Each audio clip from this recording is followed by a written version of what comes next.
Welcome, everyone, to the MicroMolar Podcast Biotech Headline Series.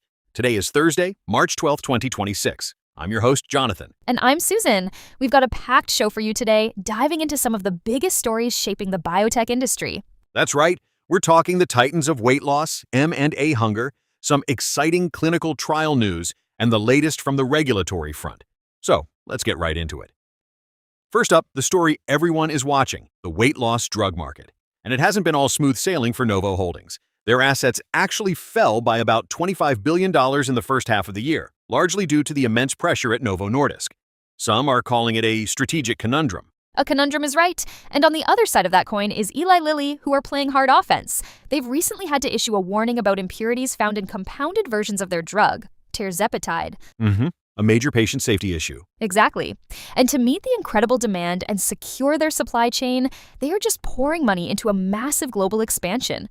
We're talking huge investments in production facilities in places like China and South Korea.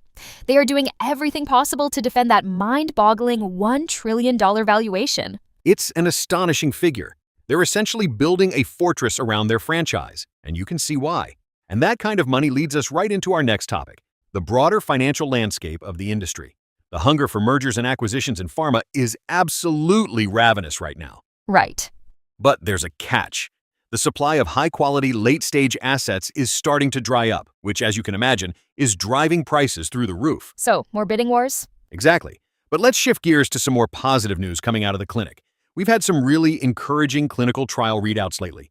Ultragenyx just announced a successful phase 3 trial for their gene therapy. Oh, what's the indication? It's for a metabolic disorder, and the therapy was shown to significantly reduce harmful ammonia levels in patients. A huge win for that community.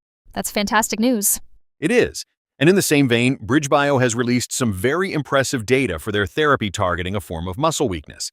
They're getting that package ready for an FDA filing, which is a major milestone. That's great. You know, it's interesting. Amidst all the buzz about gene and cell therapies, I've been reading about a resurgence of small molecules, especially in orphan drug R&D. Back to basics. Kind of. But that's not to say advanced therapies are going anywhere. Cell therapy is certainly not dead.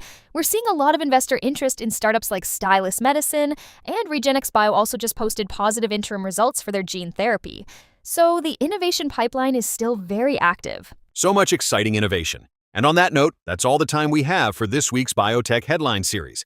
A big thank you to all our listeners for tuning in. I'm Jonathan. And I'm Susan. We'll catch you next time on the MicroMolar Podcast.